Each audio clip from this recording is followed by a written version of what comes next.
Anda masih bersama kami pemirsa, mencapai omset hingga 2 miliar rupiah pada semester 1 tahun buku 2025-2026, Koperasi Simpan Pinjam Budi Sejahtera Abadi menggelar rapat tahunan sekaligus serah terima jabatan Direktur Utama Koperasi Simpan Pinjam Budi Sejahtera Abadi bertempat di Opam Union Palembang.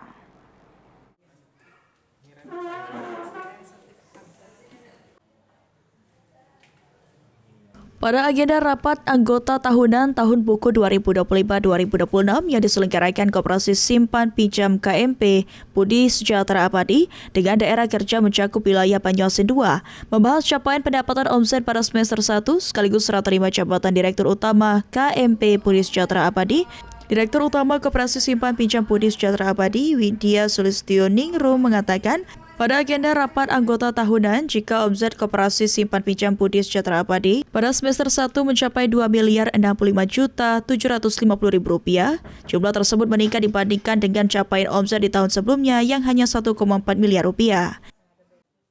Dengan terpilihnya menjadi Direktur Utama, Widya optimis mampu melakukan pelebaran sayap kinerja mencakup di seluruh wilayah Banyuasin 2 sehingga dapat memberikan dampak positif bagi para petani dan masyarakat yang memiliki usaha dari hasil bumi.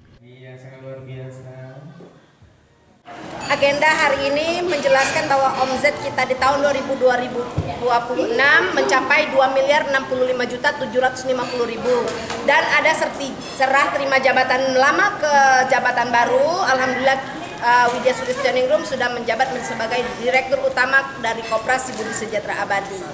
Kita akan melakukan pelebaran sayap kembali mencakup seluruh wilayah Banyuasin 2 Sumatera Selatan sehingga kita bisa membantu kinerja untuk petani dan mayoritas pekerja.